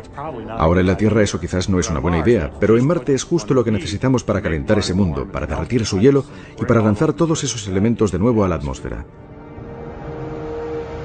Para fabricar estos gases se necesita carbono, hidrógeno, cloro y flúor. Todos estos elementos pueden estar disponibles en Marte. Podrían ser extraídos desde la superficie de Marte, puestos en sus debidas proporciones en fábricas robotizadas y después ser bombeados a través de chimeneas en enormes cantidades. Pondrían en marcha un efecto invernadero autoalimentado. Los casquetes polares se derretirían y la superficie de Marte sería transformada en algo que se parecería mucho a la Tierra. Aparecerían grandes océanos y lagos, y la atmósfera comenzaría a espesarse y a cambiar. La temperatura media en la superficie de Marte se elevaría desde 25 grados bajo cero a algunos grados por encima del punto de congelación.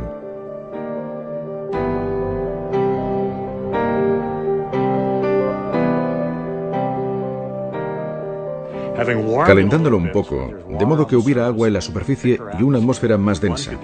Se podría entonces introducir ecosistemas muy simples, no muy diferentes de los ecosistemas que existen hoy en las regiones árticas y antárticas. Poco más que algas brotarían en la superficie de Marte como primera vida vegetal. Pero sería la avanzadilla para lograr el verdor de Marte. Nuestros cálculos sugieren que Marte podría calentarse con una atmósfera bastante densa en unos 100 años. Es un proceso notablemente eficiente una vez que comencemos a atrapar energía solar. Y como la atmósfera será más densa y el planeta será más cálido, se podrían introducir formas avanzadas de vida más sofisticadas. Y Marte reproduciría la historia evolutiva de la Tierra, solo que mucho más rápidamente porque se apoyaría en la biología terrestre para impulsarse.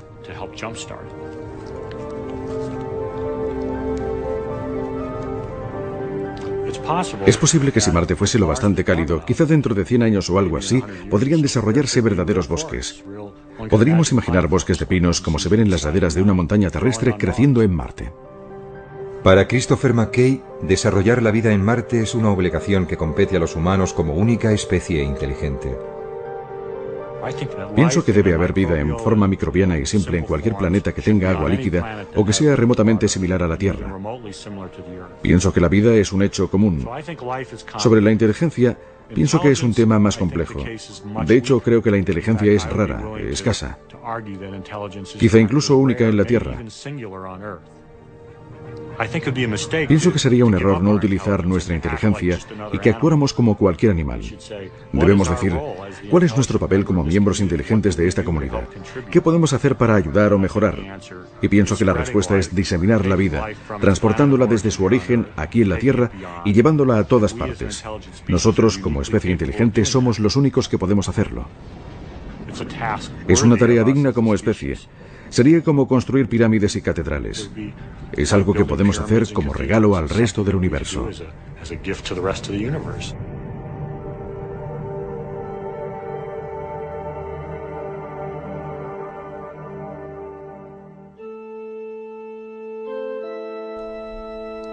Marte sería como todas las fronteras a las que los seres humanos han hecho frente, desafiante, acogedora, peligrosa. Pero ¿qué es lo que podría motivar a una gran cantidad de personas para emprender un viaje que podría durar un año a un frío y lejano planeta? Una respuesta se puede encontrar entre las reliquias de la historia reciente de los Estados Unidos. En el siglo XIX, una idea arraigó en los Estados Unidos que vio cómo centenares de miles de hombres y mujeres embarcaban en carruajes y trenes hacia el oeste. Y no fue únicamente para buscar fortuna, sino que entendieron que podrían formar parte de algo magnífico, el establecimiento de una nación basada en principios de progreso y libertad, y toda esa gente deseó ser parte de ella.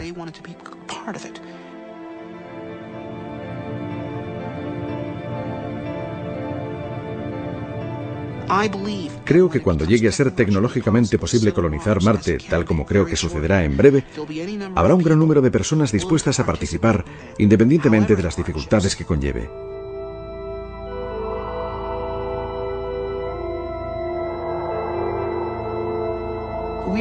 Los Estados Unidos son una nación que fue creada por gente que estaba dispuesta a abrazar el desafío de asumir nuevas fronteras. Y si abandonamos esa idea, entonces seremos inferiores a ellos, ¿verdad? Y esa es la receta para la desintegración y el derrumbamiento. Eso es algo que no podemos permitirnos hacer.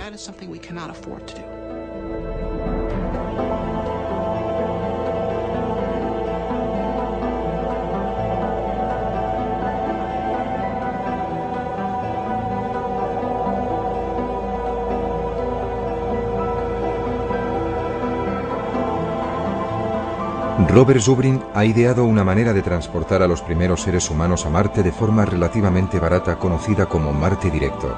Es una idea que ha sido bien acogida por la NASA. Utilizaríamos la misma técnica para explorar Marte que la que utilizaron los pioneros en la Tierra, que es viajar ligeros y vivir de la propia Tierra. Primer lanzamiento. Enviaríamos a Marte un vehículo con capacidad de regresar a la Tierra, pero sin nadie en su interior. Tras 8 meses de viaje, llegaría a Marte.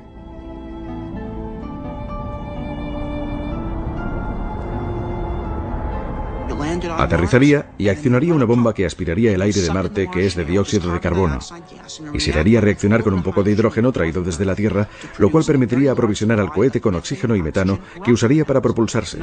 Así tendríamos ahora un vehículo completamente aprovisionado de combustible para volver a la Tierra, esperándonos en la superficie de Marte.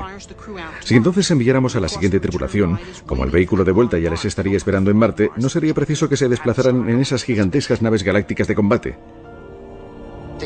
Aterrizarían en Marte cerca del vehículo de regreso,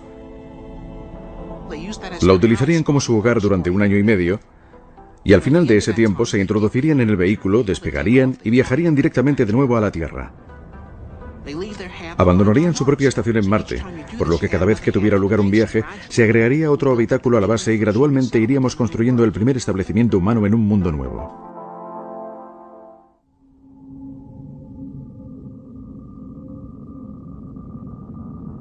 La enorme distancia a Marte impide que los suministros puedan ser transportados regularmente desde la Tierra.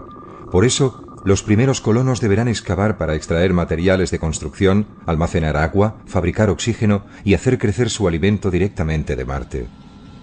Pero pronto dominarían las técnicas para vivir de la Tierra.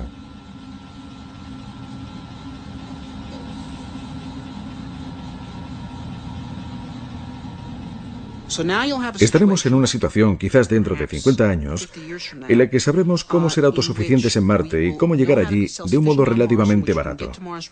Y en ese punto creo que comenzará la inmigración a gran escala.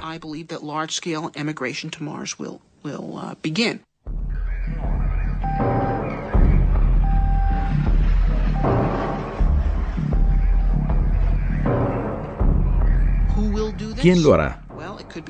Bien, podrían ser aventureros o refugiados.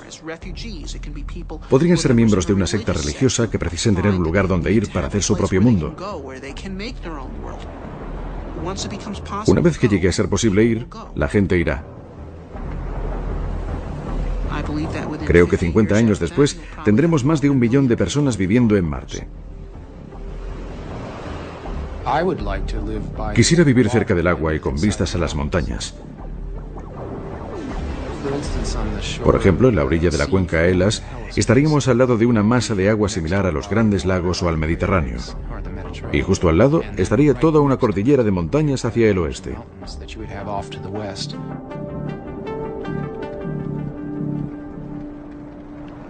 Desde su hogar, situado en el norte de California, el escritor de ciencia ficción Kim Stanley Robinson imaginó cómo sería la vida en un Marte terraformado. Pero la inspiración para sus novelas procede de las imágenes emitidas por la sonda Viking de unas tierras desoladas y áridas. Me interesó de Marte su aspecto salvaje. Estoy interesado en pasar tiempo en las montañas por encima del arbolado y en los desiertos del oeste americano. Por eso, cuando llegaron los primeros datos de las Viking, lo que mostraron es un Marte con un paisaje espectacular. Y estas características despertaron mi interés y pensé que sería un gran lugar para ir de acampada con mi mochila. Viking reveló que Marte era como el sueño de un turista. El Valle Marineris es un abismo de 4.000 kilómetros de largo y hasta 8 kilómetros de profundidad, 200 kilómetros de ancho y más de 10 veces mayor que el Gran Cañón del Colorado. El Olympus Mons es un volcán extinto que se eleva 25 kilómetros sobre los llanos circundantes. Es casi 3 veces más alto que el monte Everest.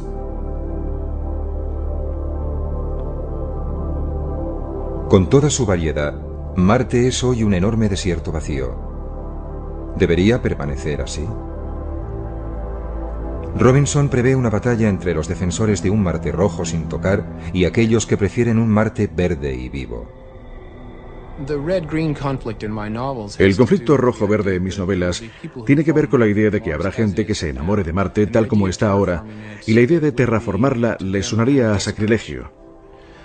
Por otra parte, sería mucho más fácil vivir en Marte si lo alteramos para darle una atmósfera y hacerla menos mortal. Tanto los verdes como los rojos, creo, existirán, y se establecerá un conflicto entre ambos. Más pronto o más tarde, Marte estará literalmente terraformada y será posible que la gente viva allí en el exterior de la misma manera que hacen en la Tierra, exceptuando que tendrán solamente un tercio de la gravedad terrestre. Pienso que los marcianos del futuro se preguntarán por qué hay gente que quiere vivir con nuestra fuerza de gravedad, tal como hacemos nosotros ahora, teniendo que esforzarse tanto para moverse, en vez de simplemente pegar un salto para subir de un piso a otro, como una gacela o un canguro. Donde quiera que los seres humanos elijan vivir, en la Luna, Marte o más allá, una cosa es cierta. Si se quedan permanentemente, su aspecto físico quedará alterado por los diferentes entornos e influencias, como la fuerza de gravedad, la cantidad de luz solar recibida o la composición atmosférica. Solo la ocupación de esa clase de entornos va a cambiar a la gente que viva allí en una especie casi enteramente nueva y distinta.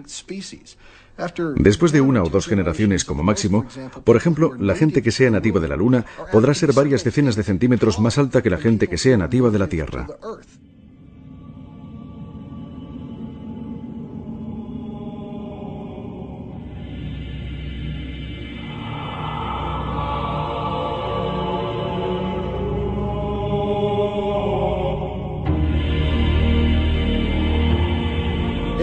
Si no les importa sufrir la considerable molestia de mantener la infraestructura esquelética y muscular que se necesita para soportar la gravedad terrestre y básicamente decir, bueno, vivo en la Luna.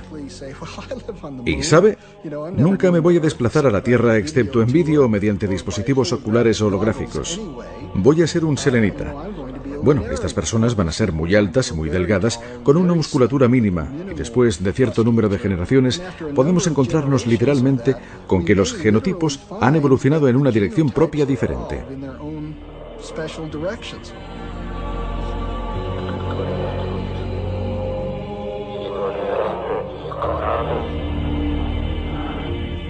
Predecir qué sucederá tras 10 o 20 generaciones está más allá de la ciencia. Tendríamos que tener una gran imaginación incluso para elucubrar el aspecto de los colonos más remotos y aislados. En última instancia, a donde vamos con todo esto es al verdadero universo de Star Trek. Probablemente se haya dado cuenta de que en Star Trek vuelan por toda la galaxia y se encuentran con todo tipo de alienígenas, pero todos tienen básicamente 2 brazos y 2 piernas, y quizá unos cuernecillos en su frente. Bien, pienso que en algunos miles o millones de años eso será una realidad, pero la razón es porque todas esas especies habrán tenido su raíz original en la Tierra. Y entonces, en función de su medio ambiente familiar, seguirán una línea genética totalmente distinta de cualquier otra. Todos con un origen común, pero de aspecto tan distinto como los vulcanianos y klingons.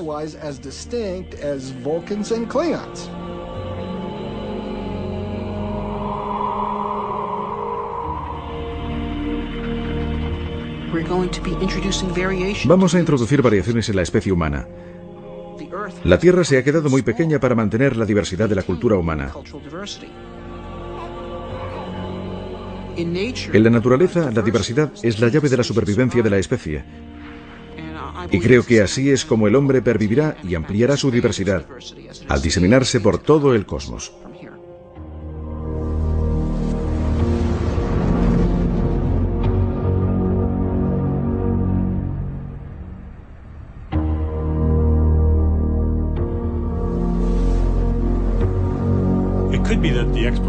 Pudiera ser que la exploración del espacio fuese inevitable.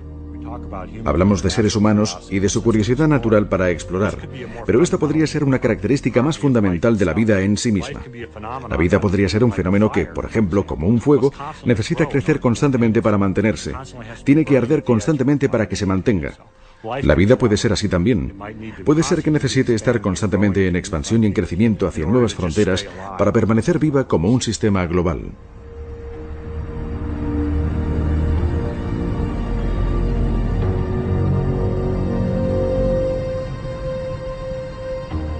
¿En qué estamos pensando los humanos? ¿Cuál es nuestro gran reto? ¿De qué van nuestras historias épicas, nuestras religiones? Todo. Todo gira en torno a la búsqueda de la inmortalidad. La inmortalidad a través de dioses o deidades, o la inmortalidad a través de actos de importancia inmortal. Tanto da que se trate de la colonización del oeste americano o la de Marte. Y esto es más importante que el pan. Esto es por lo que luchará la gente. Esto es por lo que morirá la gente. Y esto es lo que nos enviará al espacio.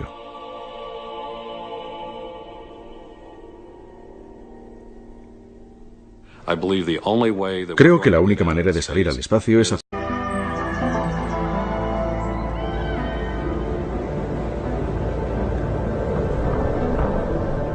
La vida importada de la Tierra está comenzando a arraigar en un planeta donde no ha llovido desde hace casi 4.000 millones de años. Ahora imaginemos Marte. Allí la naturaleza, tal como la encontramos, es estéril, pero nosotros tenemos la oportunidad de introducir la vida. Por eso, cuando pienso cómo es Marte en la actualidad, pienso en un mundo hermoso y muy interesante que me gustaría estudiar con profundidad. Pero cuando imagino Marte con vida, encuentro que es aún más interesante y más valioso en un sentido mucho más profundo.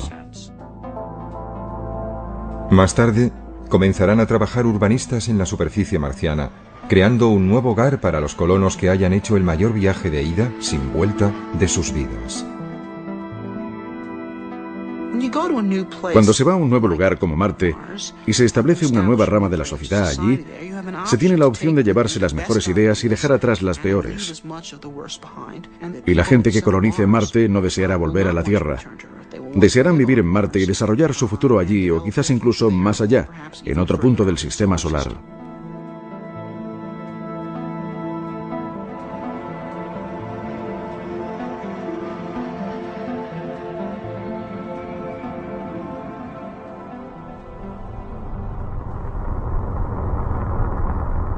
A finales del verano del año 1976, dos sondas idénticas llamadas Viking se posaron sobre Marte. Remitieron a la Tierra imágenes detalladas de la superficie de otro planeta por primera vez en la historia. Aunque no encontraron las huellas de vida que habían ido a buscar, la misión Viking completó con éxito diversos experimentos sobre el suelo y el aire marcianos.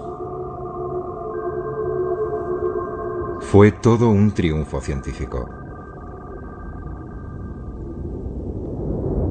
Sin embargo, Christopher McKay es un biólogo de la NASA que cree que la ciencia espacial es tan solo una manera de prepararse para algo mucho más importante. Shane es un ingeniero espacial que ha ideado una manera de enviar a los primeros seres humanos a Marte. Pero no desea pararse allí. Para él, Marte es en el siglo XXI la nueva frontera, un lugar que aguarda ser habitado por colonos llegados desde la Tierra. La frontera en la Tierra está cerrada. Pienso que a menos que la humanidad quiera llegar a una era de estancamiento, tenemos que estar dispuestos a alcanzar una nueva frontera.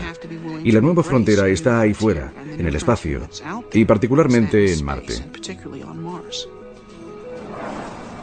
Pero colonizar Marte es fundamentalmente un acto de creación.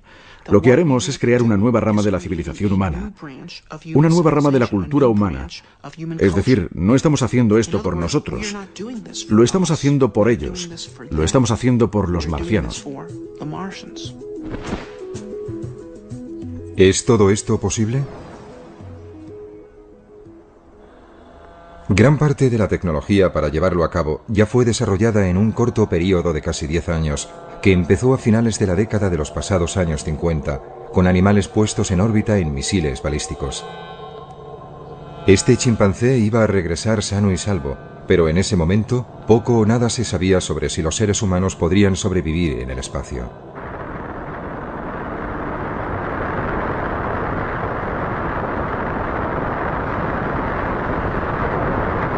Entonces, a principios de la década de los 60, el presidente estadounidense John Kennedy creyó que el premio más grande del decenio estaba a su alcance. El tren con destino al espacio estaba a punto de partir. Hace muchos años, al gran explorador británico George Mallory, que murió en el monte Everest, se le preguntó por qué quería escalarlo. Él contestó: porque está allí. Bien, el espacio está allí y vamos a escalarlo. Y la Luna y los planetas están allí. 1962. Kennedy ofreció este discurso en la Universidad Rice y todavía resuena. Porque esa meta servirá para organizar y para medir lo mejor de nuestras energías y de nuestras habilidades. Fue probablemente el discurso más brillante de la oratoria política estadounidense del siglo XX. Directo donde más dolía. Tenemos que estar dispuestos a aceptar desafíos como este. Y además hay que mantenerlos y cumplirlos. Y Kennedy y su generación estaban dispuestos a ello. Hemos elegido ir a la Luna. Hemos elegido ir a la Luna.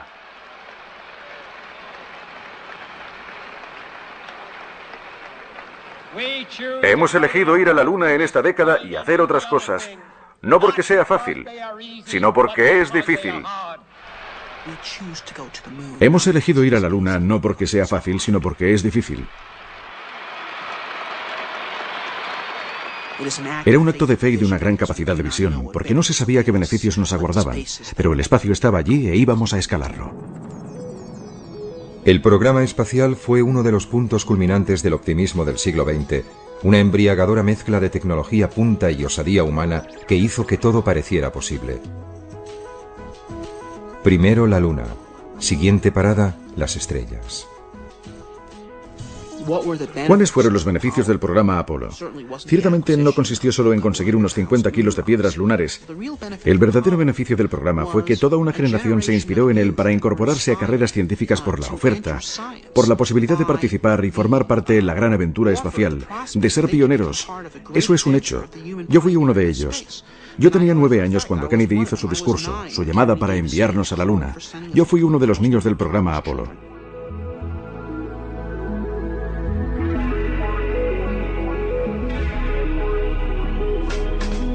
La ambición humana se embarcó a bordo de los cohetes más potentes jamás construidos. Y otros niños del Apolo hacían volar su imaginación, impulsada por un nuevo futuro en el espacio. Niños como Marshall Savage. Para mí, creo que el momento clave que permitió pensar en que el hombre podría viajar por el espacio se produjo con él a menudo sobre la explotación del espacio como si su único objetivo fuera científico. Desde ese punto de vista, ciertamente enviar naves tripuladas no es un proyecto rentable. Podemos conseguir mejores datos científicos con robots y sondas automáticas. Pero creo que eso sería errar el tiro. ¿Para qué estamos haciendo ciencia? ¿Por qué estamos explorando científicamente el espacio? Bueno, yo creo que forma parte de una actividad humana mucho más amplia, de un proyecto humano mucho más ambicioso de tratar de anticiparse a los futuros asentamientos humanos fuera de nuestro mundo. Marte es el planeta más cercano y donde será más fácil poder dar nuestro primer paso colonizador. No estamos enviando seres humanos a Marte para hacer ciencia. Estamos enviando seres humanos a Marte. Una de las muchas cosas que harán cuando estén allí será ciencia, pero también escribirán poesía, y gritarán y se enfadarán y harán todo lo que hacen los seres humanos.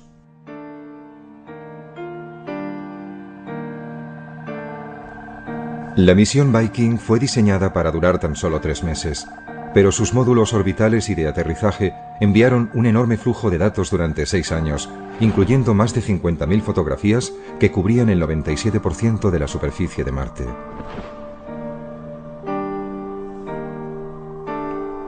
McKay cree que incluso para trabajos científicos, robots como los Viking no deben sustituir a las misiones humanas.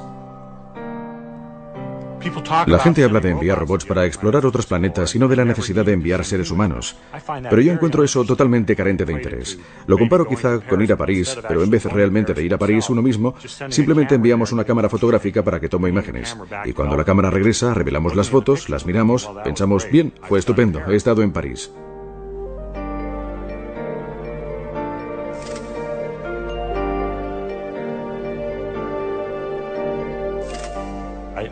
Pienso que es la presencia humana. La experiencia humana es parte de la motivación para ir, y los seres humanos desearán ir a estos otros mundos.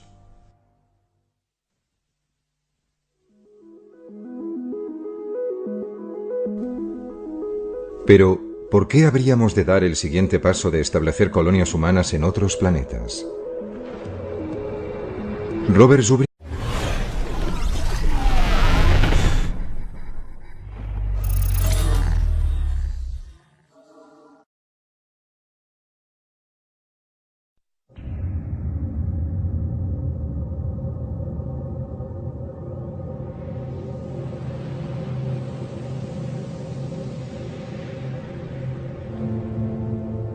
Imagínese que su hogar está a 150 millones de kilómetros de la Tierra.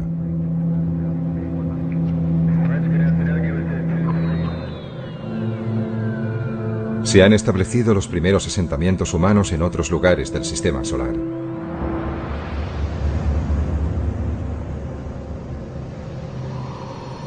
Y usted es uno de los pioneros. Usted vive y morirá allí.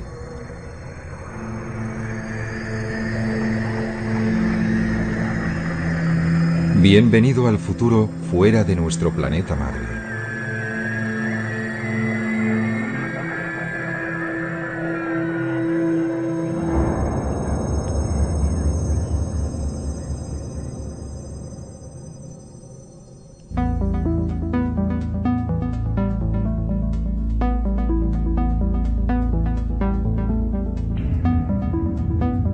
Estamos en el año 2050. La Luna está ya muy poblada por seres humanos, viviendo bajo su superficie y en cráteres cubiertos con una cúpula que permite vivir y respirar.